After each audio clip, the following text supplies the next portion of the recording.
William Whalen here for GetMoreSports.com, and we are looking at our way too early 2016 NBA Draft big board. Obviously previewing some of the top talents that will be eligible for next year's lottery.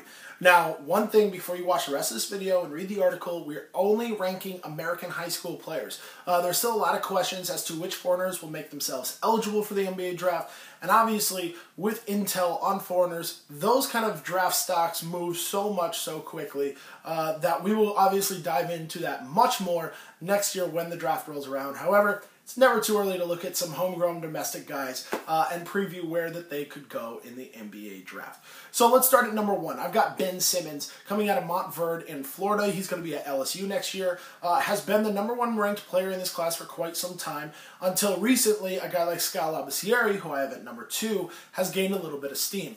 What Simmons has over Labissiere is that he's got good size at 6'9". He's got skill, as does Labissiere. But what he really does is show position fluidness in the fact that these days positions matter less and less in basketball, especially in the NBA. I think the Golden State Warriors winning the NBA championship showed us that it can be done at a very high level.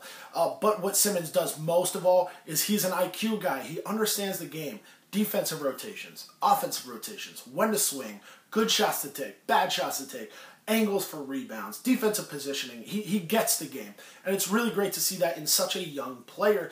He's going to have an opportunity to flash that all at LSU next season.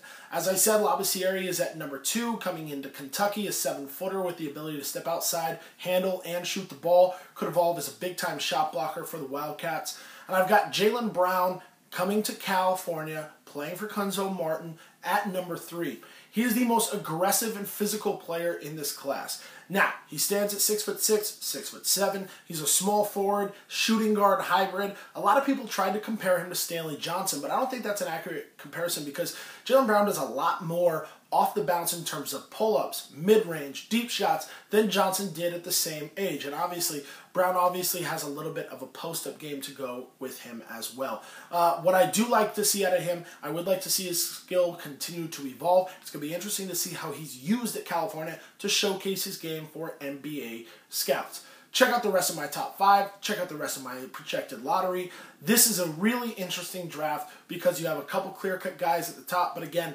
like the 2015 draft, I think you have really good depth moving down the line. But maybe, just maybe, no NBA stars on the group. Of course, we'll watch that develop over the next year.